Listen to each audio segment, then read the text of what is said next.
States technical advisory group for innovation management called TC279.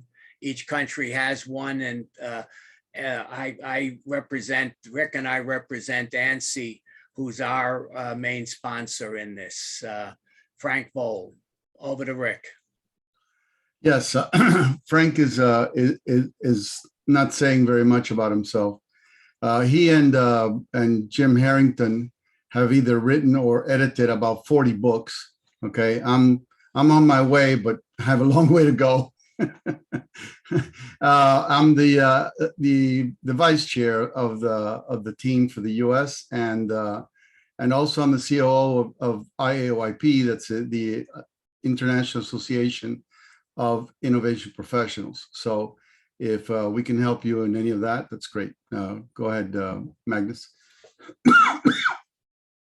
Yes, Magnus Carlson here. Today I'm representing SIS, the Swedish Institute for Standards, in the same role as Frank and Rick has in the US. I'm also an adjunct professor in innovation management at the KTH Royal Institute of Technology. So I'll stop here for today and hand over to you, Martin. Yeah, and welcome to everybody. My name is Martin Möhle. I'm representing here EFMD, the European Foundation for Management Development. We're a global membership-based organization with about 1,000 members and with a mission to promote excellence in management, education, management development, and talent development. And we have, together with Hire, developed now a certification scheme for Rendanheyi, and we talk about that later. Hi, I'm Joe Domingos. I am Vice President of Fujitsu in charge of the Western Europe region, and very proud and happy to be here with all of you today to talk about what we have been doing in Fujitsu around Rendanheyi and some of our approaches to innovation. Annika. Yeah, fantastic. So as you can see, we have a very prominent panelist here. So let's go over and start with a very short discussion about definitions. And it's primarily two things that we want to discuss. What is the difference between innovation management and innovation science? And then what do we really mean by an innovation management system? And I leave that over to you, Frank and Rick. Okay, thank you, Annika. Let's start with the basic meaning of innovation itself. There's so much misinformation out there. Its root is to renew or change. That's the Latin derivative of it. Its essence, a renewal and a changing. It generally refers to the creation of better or more effective products or processes and technologies. And lately, ideas that are becoming a portfolio of ideas that are accepted by the environment. And so there's two ways to test it, the two meanings of innovation in a business. One, if new products, processes, or services are not accepted by the market, there is no innovation. So that's how you rule that out. And the second is innovation is a key element of competitiveness, okay? So that's if an organization's competitive, then they innovate. All right. Innovation science is a little bit broader. It's a robust lens which to frame exploring mindsets and behaviors and attributes and things, and as such it has broad fields it pulls from: strategy, economics, entrepreneurship, design, policy, sociology. We like to think of this as a super system consisting of three elements, okay? The social system, the technical system, and the management system. The social system is the culture and the soft stuff behind all of this. The technical system are the tools and techniques and methods, and then the management system is what we're calling now innovation management 56000. So that's how they kind of fit together. The management system in place, it has two elements to it. It has an infrastructure and it has a master plan that supports a framework. Okay, so it has to have an infrastructure, and it has to have a master plan, and it revolves around this ecosystem that presents a lot of challenges for the entrepreneurs. And we have a very simple model that we follow that's based on the ISO high-level system structure, and it's discover, develop, learning, and results, DDLR, discover. And that has many of the things you'll be hearing about, context of the organization, leadership and planning, developing, that's processes, learning, how do we understand and how do we become a learning organization, and then results. Okay, and that's the essence of the framework. And Rick will show us what the framework really looks like in a creative way. Thanks, Frank. So, I'm gonna use an analogy that our common colleague Hiro in Japan, Nishiguchi, in Japan from Japan Innovation Network. Once he and I were having a drink in Melbourne, Florida. We were talking about it, and we said, you know, if you go back in time and you look at how technology has changed, you remember back when you had cards, business cards, right? And you had to go, you wanted to call somebody or you wanted to send them a mail, you know, a snail mail. And you had to go to the business card, to go to the Rolodex, you figure out, okay, here's the phone number, pick up the phone, dial the number.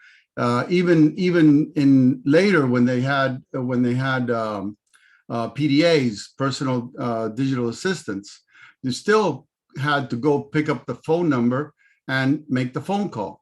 And if you want to make an email later, then you could pick up the email address, type it into your computer in the old days, and go ahead and send an email. But today, all of that is automated, right? You go into your phone and you figure out, okay, I want to send something to Rick. Rick has in his contact, has his email address right there. I just touch the email address and automatically I send an email, you know, or text or make a phone call. Well, how does that happen? That happens because now we have systems such as Android or iOS that makes that connection, that integrates all these separate functionalities and makes it all work seamlessly to the user. Well, the IMS is similar in that intent, because the IMS, what it does is it takes all those different tools that people were using for a long time, design thinking, breakthrough ideas, open innovation, you know, on and on. I mean, Frank and Jim have a 3-volume tools books that you know, talk about 150 different innovation tools. Well, what IMS does is it integrates all those tools. It makes them work just like your phone does. So it becomes your integrated operating system for innovation. That's what the innovation management system is. That's described in 56002. Well said, Rick. Point to that V up there at the top of your screen. The V stands for value. And we'll be stressing that if value doesn't happen, and it doesn't happen from 5 perspectives we'll get into later, then we have no innovation. The value is, we're creating value. This example Rick just gave you creates value to the ecosystem. It has 5 different values: the customer value, the employee value. That's what you'll be hearing about a lot of detail today in Rendanheyi, and that's the employee facing, the value part of it. The business value, there's a value intrinsically to the business. The supply chain gets a value. The sum of the parts is greater than the, it's synergistic. And then the stakeholder value from the 7 stakeholder perspectives. So value's the key. I love this. You already taught me something new now. So IMS, the innovation management system, could be seen as this system integrating everything, making innovation more or less automatic, or more automatic than before, because we already have embedded all the knowledge that actually exists.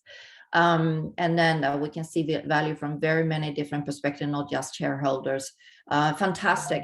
But isn't there a paradox, Magnus and Martin? Can you really standardize innovation? I mean, surely it's a serendipity and creativity we're talking about, right? Well, that is true. And when we started to work with standardization in the space of innovation management, we immediately get this reaction that standardizing innovation, that's a really dumb idea, and people stop listening. So it's important to explain what is it really we have done in these standards. And it's about creating the condition, giving guidance on how to create the conditions to innovate more effectively. And in many cases, it's about removing barriers. To be honest, organizations are not designed to constantly renew themselves. They are designed to do other things. So there are barriers. Often they are hidden barriers, unconscious barriers within organizations.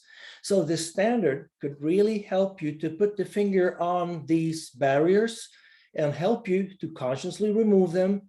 And again, creating the best possible conditions for innovation to happen. And when you put it that way, it makes immediately better sense to have a guidance standard for innovation management. Martin. Thanks, Magnus. And I would add that when we designed the Rendanheyi certification system, we didn't try to copy in detail how it has been implemented in higher on a process level in detail, not at all. We keep it at a principle level, and principle which we believe they are guiding you in the right direction to be an ongoing, innovative, renewing, and value generating organization. And that's certainly allowing you to implement it in gazillion different ways. It's not prescriptive on the implementation at all. And in that sense, I don't see it a paradox. It were a paradox if it were really saying there's the one way of doing things and this is the only way of doing things, but that's not what we are talking about here. Similarly, in 56002, though, although it's called a standard, it's really more of a guidance. 56001 will be more specific, but regardless, either one of them, the intent is not to prescribe how the standard requirements are going to be met, but rather to provide a direction. And there are certain things that will be required, but how you get there is not going to be prescribed. And I mean, I hear daily companies that need that kind of help and direction. So hopefully that will help them a lot. So let's go over then to the next question. Magnus, can you explain a little bit about ISO 56000 and the purpose with it and the historical development of this set of guidance and now soon a certificate? Yes, thank you, Annika. Let me take just a few minutes to talk about the standardization work in the ISO 56000 and 56002. I'm going to focus on two standards.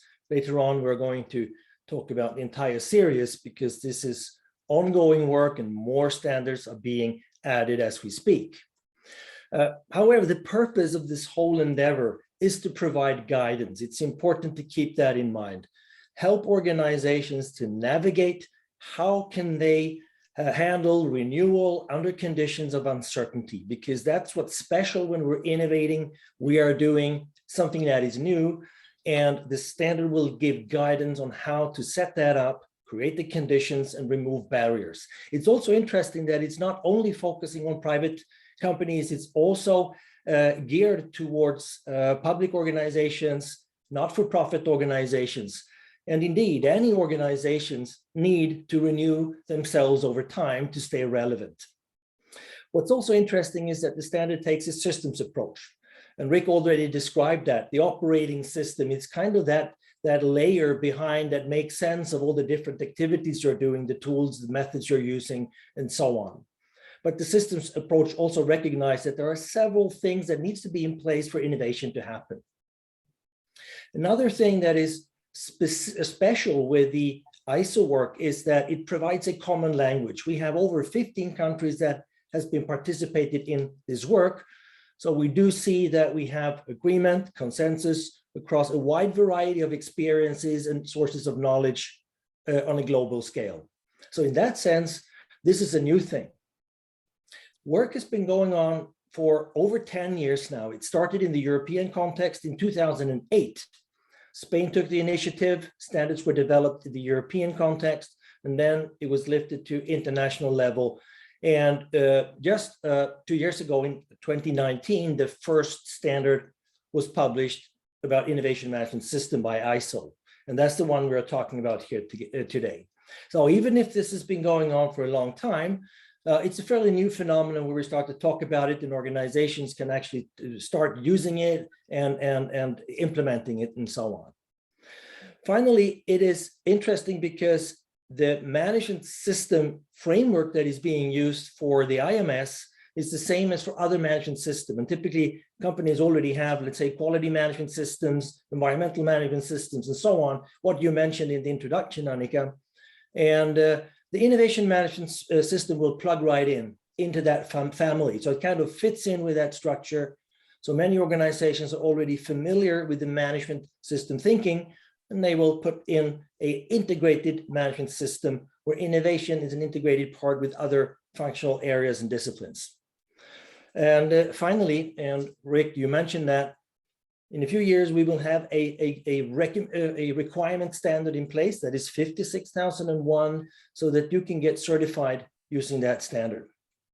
So let me just finish by taking a quick look at the content. Frank already provided the outline, and you can recognize some of the headings, what he was starting to talk about here in this particular outline of the headings of the Innovation Management System Standard. We're talking about ISO 56002. The most important part is the center part. It says operations, but these are the innovation processes designed to create value, and the importance of value has already been stressed in this session. So kind of the processes that will take you from intent to value is the core of the innovation management system. We would like to make those processes work as efficiently as possible. And everything else in the system is designed to support those processes to create value. For example, when we look at the context, to understand the trends around us, new user patterns, and so on. Feeding into leadership, where we set up the strategic direction, make the innovation strategy, we put it in place, and we also make sure that we have top management on board to allocate resources. Moving into planning, where we create more detailed setups to make things happen. Again, creating condition, removing barriers. And for that, we need support that it says in the lower part of the image. And finally, we need to evaluate and improve the entire management system, because there will always be, let's say, a bottleneck or a weak point that we can improve. And we can use the standard to help us identify those areas of improvement. Another important part that is in the series of standards are the innovation management principles. And they are a little bit more, let's say, direct and specific. So they will answer the question, what is innovation management and what are the principles behind it that needs to be integrated or manifested in the innovation management system? There's no time to go through all of them here. You can see the 8 principles here, and they are documented and presented in ISO 56000, which is the foundational document of this series. And you can see it focuses on value, on the leadership, on strategy, and so on. In particular, I would like to point out culture, the importance of an innovation culture that is not only able to discover new things and think about new ideas, but also deliver in the end, because value is the purpose. Exploiting insights is so important, because that's where we are getting close to customers, to users, not only asking them what they want, but kind of living their lives, creating their journey, so we understand what challenges are they facing, so that we can innovate around that insightful knowledge. And finally, I'll just look at adaptability. So important, and I mentioned that earlier, organizations are not typically designed to renew and innovate, but if we can find principles around adaptability where we can organize or reorganize the way we're doing things, we need to adapt to the opportunities that we are seeking to pursue, not the other way around. So that is why adaptability is such an important principle. And later on in the seminar, we are going to focus a little bit more on what are the direct connections between the ISO framework and Rendanheyi. And we're just going to create that link now that in culture, it's about everyone being an entrepreneur, exploring insights. It's a zero distance to customers. Around adaptability, it's a micro enterprise structure that is so powerful, and make that linkages between these two management models. Thank you. Super exciting. So we're going over to business impact about this. And that was actually the trigger behind why I wanted to have this webinar. And I started to reach out to all those experts. And the reason is it's actually not only business impact, but it also impact on the educational system. As I'm in the educational system, I know that we teach entrepreneurship, we teach innovation management, you teach that, Magnus, but how many actually use all the knowledge already integrated into the ISO 56000? I think maybe not many, because they are not aware of it. They don't even maybe think about it exists. So I would love to leave over to Frank and Rick now to discuss what business impact do you think that this ISO 56001 then particularly will have? Will it be a scenario in the future where if you're not certified according to this, you might not be even to sell your products? I mean, can that be a scary future scenario for businesses? And are there industries that are particularly targeted that might be at risk if they don't get a standard or certification? And then I would love to hear your view also on the educational system, as I know that I don't think many of my colleagues actually even know about ISO 56000. Very good. So let's pick it up. Let's try to link some of these concepts together. First of all, the value here that we're talking about, we use the term ecosystem because that's really the nucleus of the whole ISO focus. It's more macro than it is micro in many ways. And it's macro because it focuses on first of all, on customer value, okay, which a number of different interventions do. ISO 9000, for example, focuses on customer value as well, 14,000, 18,000. One of the unique distinctions of 56002 and 345 is that they also focus on employee value and business value big time. The business value gets taken up with the intellectual property and the intellectual property management, which is called ISO 56005. But it goes beyond that. It goes into the supply chain and optimizing, for the first time, perhaps through a portfolio of products, the supply chain value really adds to the shareholder and stakeholder value. And so this whole value driven versus idea driven that Rick will cover in a minute is central to our thinking here. Let me turn it over to Rick for a minute. Sure. Thanks, Frank. So when you look at 56002, as I mentioned earlier, you have some basic differences to the way that we would think about innovation before.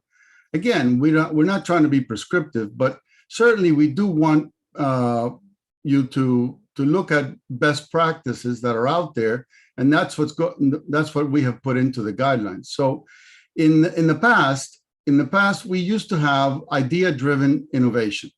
What is that? Well, idea-driven innovation is where the ideas come first. Like, for example, when you had just old style suggestion systems, bright idea contests, open hackathons with very little direction. Okay, I remember back at Florida Power and Light back in the early 90s, we developed something called Bright Ideas, and we were trying to mimic what Toyota had done, where they had gotten 14,000 or more. I think it was maybe even more than that, ideas from their different employees.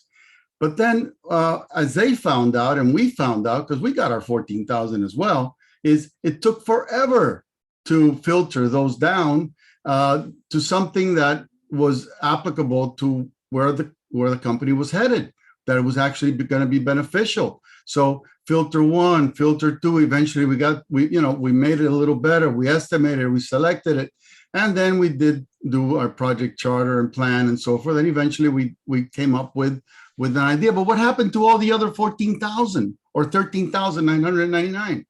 They became losers, okay? Because they were no longer being considered. It was demotivating. So on top of the fact that it took a lot longer to get to where you wanted to go, because you didn't have a direction, you also created animosity with your employee base. So in today's world, in the 56002 guidelines, what has been developed is what we refer to as a value-driven innovation model. You start off with the customer, with the markets and the competition, with a business model, eventually coming to what intent do you have for the innovation process that you want to get something out of. So you're working backwards. You want to know what value, where do you want to head? Then from there, you're going to identify your opportunities, come up with your ideas. From those, create concepts of those ideas that are similar in nature, or help to combine to come up with a better way to get to the intent that you really wanted to. You validate those, you develop your solutions, and you deploy the solutions. Now, notice I said those in a linear fashion, but really this is a totally nonlinear set of processes, because at any point in time, as you're developing the opportunities or identifying the opportunities and then creating concepts, you may have to come back to the identification of those opportunities because you didn't do a good job of it, or because you found some other ideas along the way that you need to incorporate. So as you're validating and you're developing, you're coming back and forth. Eventually, when you have something that is acceptable to deploy and that's going to actually give you the value that you had in the intent to begin with, then you go ahead and deploy it and commercialize it and send it out to your market. So value-driven innovation implements a continuous innovation framework at a strategic level. So you start from the strategy and the customer down, okay? And then you focus those efforts of innovation to come up with your value, okay? Fantastic. Now, it's different. It's very different from what it was before. It's very focused. Now, Magnus mentioned earlier that we're going to talk a little bit about the whole family of standards. And just briefly, the 56002 for now is the mother standard, okay? But 56001 is in development already. Magnus is part of it, so is Frank and I. Partnerships was one of the first ones that was done. Assessment was the second one. Intellectual property, very good standard, has gotten a lot of good results, a lot of good reception for it. All these that are in green have already been published. The ones that are being worked on right now, which is missing here, but the one being worked on right now is 7, which is idea management, 8, which I'm co-heading innovation operations measurements, and then layman's terms for basically to explain more about 56000, which is not here, okay? And that's the definition standard. And then, of course, 56001, which is the requirement standard. But that's going to take 2 or 3 years to come up, to be developed. So what are some of the business impacts for 56,000 series of standards from all of them together? First of all, you're going to have a much better ability to manage uncertainty. Management of uncertainty is critical. It isn't the only thing you want to do, but you certainly want to reduce your risk. So rather than just having any kind of project going on, you want to have those projects that do reduce some of your risk, but it's a managed risk. It doesn't mean you don't take risk. You must take risk. If you don't take risk, then you're not going to get the disruptive type of innovations that you're looking for. You have increased growth in revenues. Obviously, the most important thing is competitiveness. You have improved common understanding within your organization for the language of innovation. You have reduced costs and waste, improved sustainability and resilience. To me, this is one of the areas that is the most important, because especially now, as proven by the time that we went through in 2020, and who knows if we're going to have to go through it again in 2022, is the ability to pivot, the ability to be resilient, to be there when you need to be to sustain the organization, and not just from an environmental point of view, but from the sustainability of the company, to be able to be there 5 years from now, okay, and be able to shift and make sure that you survive, okay? And then obviously your increased satisfaction of users and customers and so forth. Mhm. Okay, with that, I think we're running out of some time here, so I'm gonna skip this a little bit, and then Frank, I think, wants to talk about this part here. Go ahead, Frank. Frank? Uh-oh. Oh, Frank disappeared. But Rick, while we are waiting for Frank to come back, do you think, my question was, do you think that certain industries might need to start thinking about the 56001 already now, because they will be at risk to actually need to be certified? I know, Magnus, you're nodding. Maybe you want to take that. That's a perfect segue to what we're about to talk about, which is the IMS certification that IOIP is going to have available at the beginning of the year. So Frank, I think, is back. Frank, you want to talk about this? Yeah, it's an excellent, I'll ask Magnus to chime in on this, but certainly the pathway to 56001 right now lies in 56002. It's a published standard. It was published in 2019. It can be assessed against, you can't audit against it, but you can assess against it. And it builds nicely into ISO 9000, the 2015 version of it, which is really the key for half of the companies that we work with. They already have an investment in 9,000. They say, how can we go from 9,000 into innovation management? So we have a simple model that will make all these PowerPoints available, okay, to everybody. But can you see my screen here? Yes, we can. Okay. And yeah. Think of this as a super system involving 3 systems that get integrated. We're talking about a social system, a technical system, and a management system. The management system obviously is ISO 56000, as Rick just went through. Okay, it also can be built on other management systems. There's 9,000, 14,000, 18,000, 27,000, a whole set of management systems that you can build up, but it doesn't end there. You need to get the people involved, the social system, social innovation, the social pathways of the organization, and you need tools and methods. That's the technical system.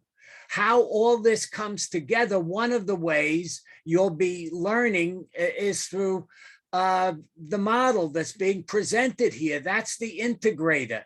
That's the change management model that makes it happen, okay?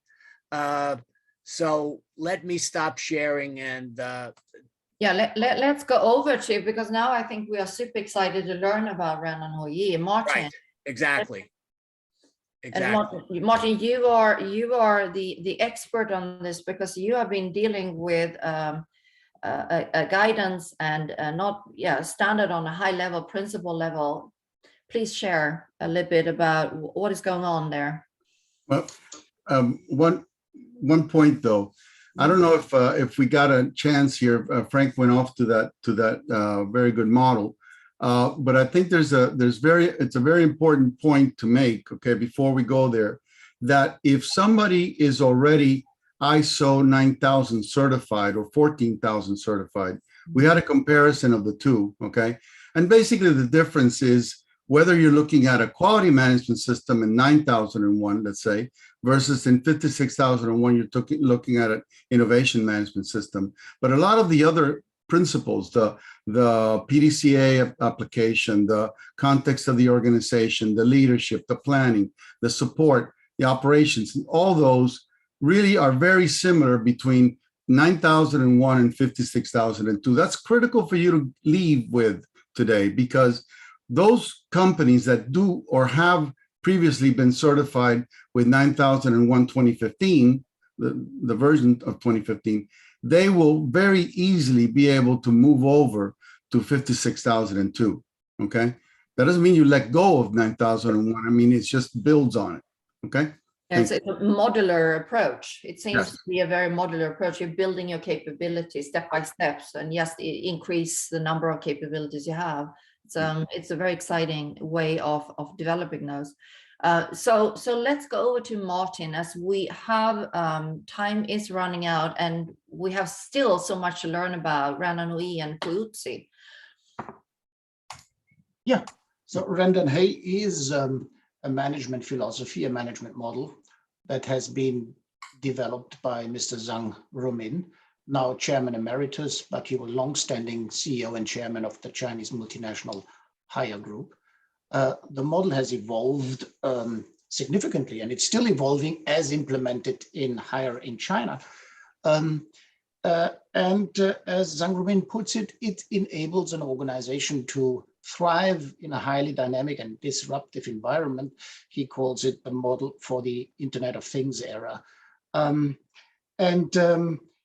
Rendanheyi is built on three fundamental beliefs which go against the classical industrial management model of the 20th century. The first belief is people should not be managed but be autonomous. A second belief is that self-organization should dominate instead of hierarchy and bureaucracy. And the third belief is that human value maximization should beat shareholder value maximization. And that translates into three principles, which Magnus was already sharing when he listed his 8 enablers of an innovative organization and system. And that were the three principles of everyone is an entrepreneur, zero distance to the customer, and micro enterprises. And what do they mean? Zero distance to the client means nobody should be paid by his or her manager, but by the client. And everybody should directly create value for the client. And that leads to breaking an organization into a number of small units. Haier has broken its 80,000 employees into 4,000 units, which are small, which recombine themselves in ecosystems for a couple of months and recombine again, recombine. You ask yourself, how is that possible? Now they have a blockchain contract system which allows to recombine, and it's a very competitive system. And if anybody has an idea to innovate, it's absolutely possible and even desirable to include external partners across sectors and industries into your ecosystem. That's an ongoingly evolving value creation system.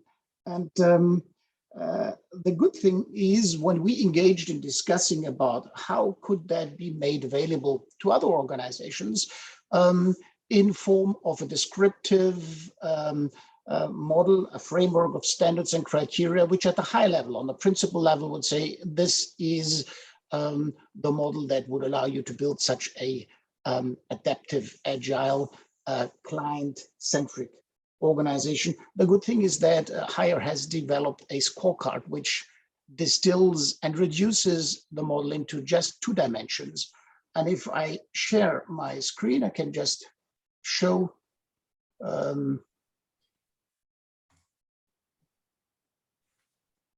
I just have to find it. That. So meanwhile, while you're trying to find that. I can say we will hear about Fujitsu, but we Yeah. will have other cases that actually have been able to implement those principles in a localized manner. So it's so true as what you say. And you see here on the vertical axis, we talk about self-organization capabilities. And there we look into how much has the organization really developed this autonomy and this self-organization, units which agile management goes in that direction, units which are taking their own decisions. So you have to defer significant decision rights to small self-organized units. That's the one dimension. These are organizational practices. And the horizontal axis looks at market practices, client-facing practices, and how much are you innovating ongoingly. And that's very much following design thinking and identifying new user needs and including other industries across the sector to create ecosystems to deliver totally new value for users. And you can, and you see we have created here a 2x2. So when you go through the certification, you get this outside-in view on where you stand if you are an organization that is transforming organizationally. You are located into one of these 4 boxes as one of the outcomes of the certification. Either you are advanced in really developing your self-organization capabilities, or as we call it, the value expansion capabilities, or both. And so the value that you would get by going through the certification is it's a unbiased outside-in view on where you stand in your transformation efforts. So the certification is of value to organizations that try to really embrace decentralization, decision-taking, autonomy, innovation, and try to organize it, to transform themselves organizationally. And they get an outside-in view. As we hear now from our first pilot organization that went through the process, Fujitsu Western Europe, we see it's not a top-down or a transformation that has been initiated in Fujitsu. It has been initiated by Joao at a country level, 6 countries, and an outside-in perspective and a certification can help to build recognition for this grassroots phenomenon somewhere in the organization, and to build it, to scale it. And it provides you access to a community of other organizations that are bold enough to overcome the limitations of our industrial organizations and that we built in the last century, which are built for long-term predictable environments and not for the kind of future that we are facing. And with that, I would hand over to Joao to tell his case. Thank you very much, Martin, and really a pleasure to be with all of these experts. I think your quadrants described me as a challenger in the certification. Yes. So yes. Let me present how we in Fujitsu are trying to challenge a bit the ways we work. I hope you can see my screen. I will not talk a lot about this, but Fujitsu is a Japanese company headquartered in Tokyo. We are the largest IT provider in Japan, the 7th largest in the world. We employ 130,000 people, according to the last numbers I saw. I am responsible only for 6 countries. In terms of turnover, we're talking about the 1 billion euros, so close to $1 billion of turnover. We employ directly 3,500 people in my responsibility, and there's 2,500 more that within the group work for us, and we serve more than 1,000 customers across the territory. As Martin, as you described me well, I'm not a CEO of Fujitsu. I'm what in a lot of forms is called the middle manager. So this is I am part of the group of people who need to innovate and think differently. When we think about all of the things you were describing in your different pitches around frameworks of innovation, I think from a business point of view, I always start with the business problem or the business challenge. For us in Fujitsu, as a system integrator or an IT outsourcer, one of the main issues we see is that our traditional areas of business are either stagnant or declining, and that just next to it, mostly with the strong investments in cloud, but also what currently is called big data and analytics can do for multiple companies. We're seeing that there are new companies which are faster and more agile than us to attack the market. So if we stay as we are and we continue to do things as we usually do, even if we do them very well, and we are ISO 9000 certified, ISO 14000 certified, this will not be enough to secure our future. So everyone can do their jobs really well. But if we do them in the same way and address the market and customers in the same way, we will be potentially out of a business very soon, or not be working in the sort of company we all want to work for.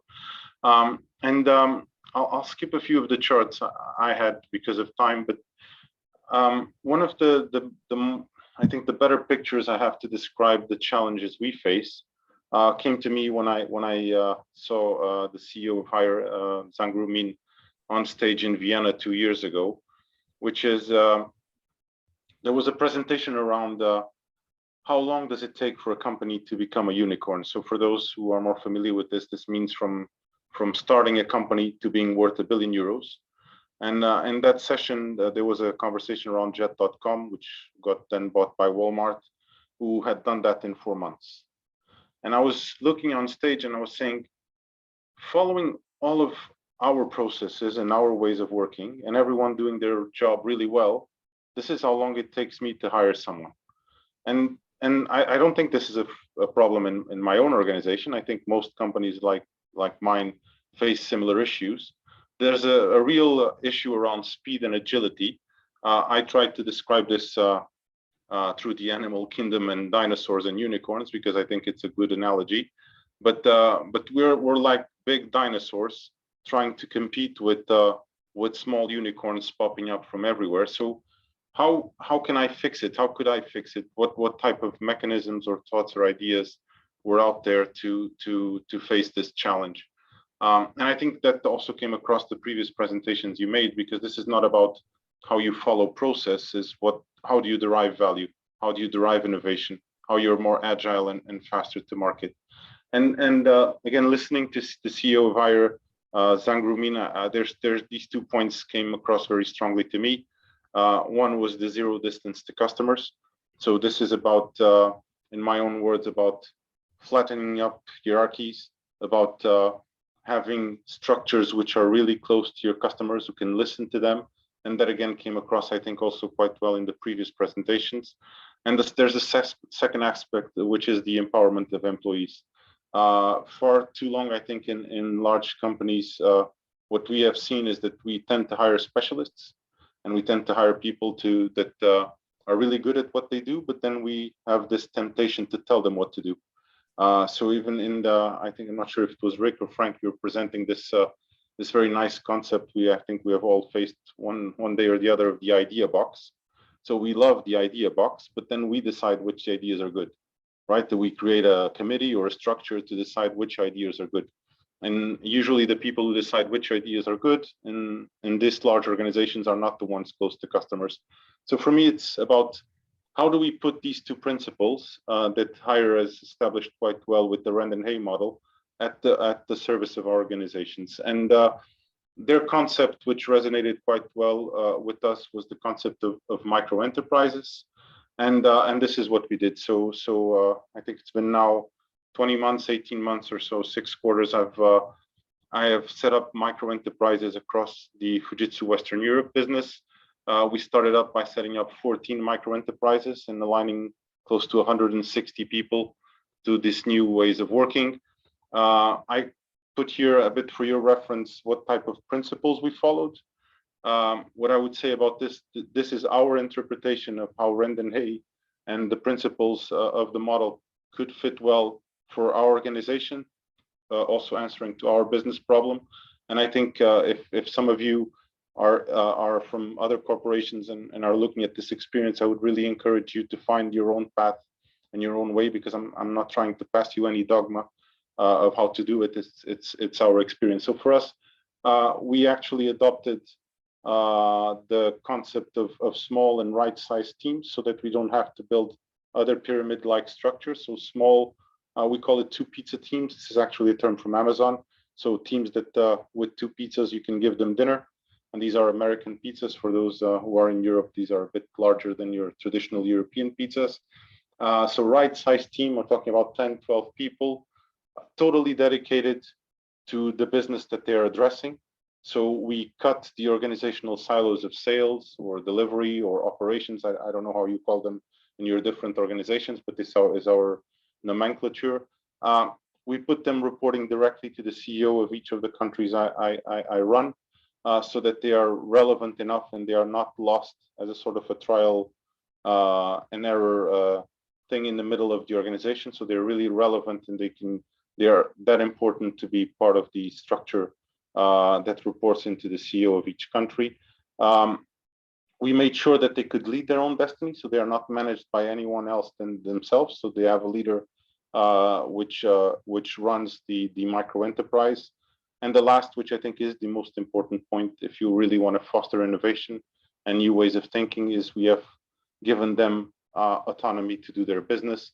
So they have autonomy on the definition of go-to-market, on signing deals, on hiring people, and a group of other aspects. So I think if we could spend a lot of time here talking about that, how that changes leadership styles and how you need to move from being more directive to being more of a coach. But it's extremely critical as a success factor that we sort of drop this illusion of control we have in big organizations, that we from the top know how to do it all and know better than others, and we accept that there is this trial and error process, that the organization can learn from that process, and I think that was critical for us.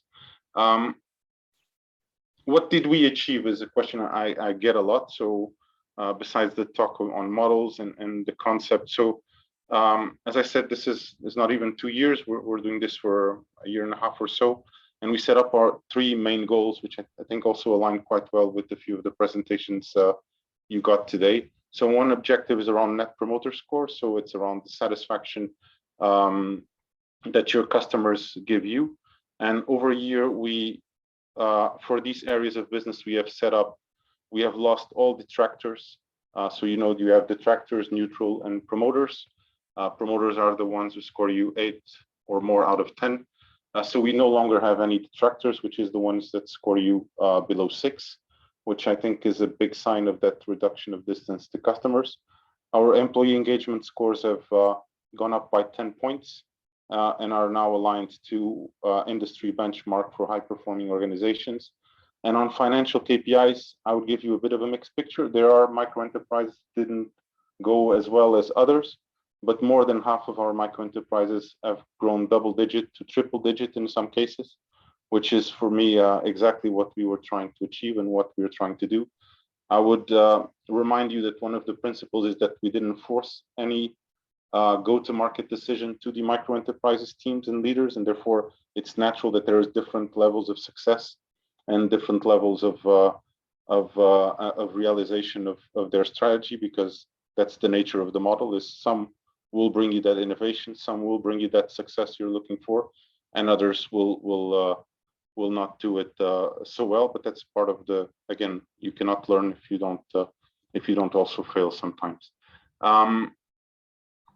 I had a few more things, Annika. I'm not sure I do have the time, or if you would prefer to go to questions, but I can also share the slides later.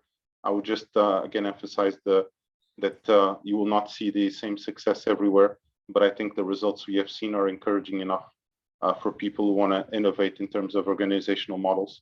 And I think Rendanheyi and these principles, if you apply it to your own business problems, can be a really important way to do that. And thank you so much. Unfortunately, the time is out for the webinar this time. We did have a lot of content. We knew about that from the start. We hope that you learned a lot during this only 1 hour, 60 minutes.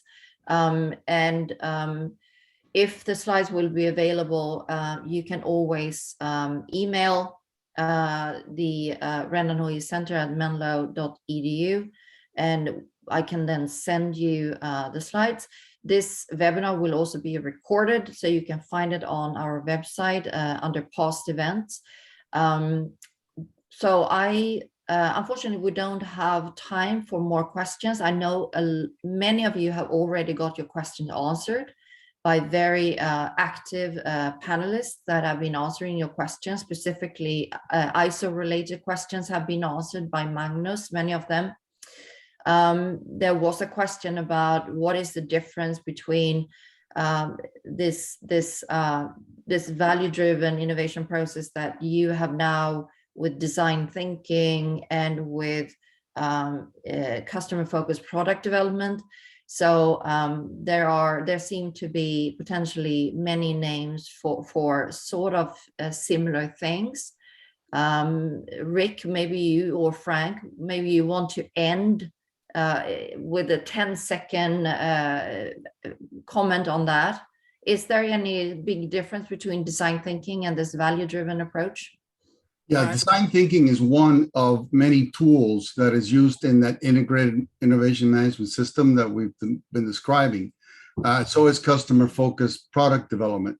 The difference is that it isn't just the customer and it isn't just the design method, but it's also bringing it down to the intent, bringing it down to the strategy of the organization, and then the innovation strategy that supports it, and then the intent for that particular initiative or opportunity that then drives it. So there are similarities. You're going to be always using whatever is needed out of that. Remember the phone, right? You're going to use the contacts, or you're going to use the phone listings, or you're going to use the email listings, or you're going to use one of those applications as they need to be within the integrated management system. Annika, we'll capture all the questions and promise that we'll respond within the next 2 or 3 days. We'll cross-collaborate and get everybody the answers they're looking for, okay? That sounds fantastic. Okay, so let's do that. One last thing before we leave. I didn't get a chance to talk about it. Frank and I were going to talk about it, but I do want to announce, okay, that at the beginning of this year, I sort of mentioned it, but at the beginning of this year, IAOIP is going to be providing a certification for the innovation management system for ISO 56002. Okay, it is not the same as a 56001 requirements, which is not yet developed, okay, or 9001, but it is one given by IAOIP, and we are designated by ANSI to be able to do that kind of certification. So, look out for it. We'll be glad to provide you that information, Annika, later, and you can send it out to the attendees. Mm-hmm. And if they want to reach you, do you have any contacts that you can share? Sure, I can do that. One second. Put it in the chat. Okay, so I can reach all of you that have signed up for this webinar. I can send out information. So good. Thank you everyone for attending. They can reach us here. Okay, either Frank V at 2020innovation.com or Rick F at 2020-innovation.com. Mm-hmm. And Martin, how do they reach you if they want to reach you? They go on efmdglobal.org. That's our website, efmdglobal.org. And there is the tab assessments, and they are immediately then seeing RDHY certification. And then there is a contact option already on that page. Okay. And do you want to just send that in a chat quickly so they can have it written down as well? Yep. Okay. So while you do that, I would like to once again say thank you. Magnus, you might also want to chat, contact details to you. Contact details are already in there, and I want to say thank you also to you, Annika, for bringing this panel together. These are indeed interesting times for management innovation. And we're looking forward to have more examples, certification programs, and so on, where we can actually map better and understand the ISO framework with the Rendanheyi. So this is really important, and we are just at the beginning of the journey. So thank you so much. Very good concluding remarks. Thank you, everyone. Take care and enjoy your holidays coming up. Very good. Yeah. Bye-bye.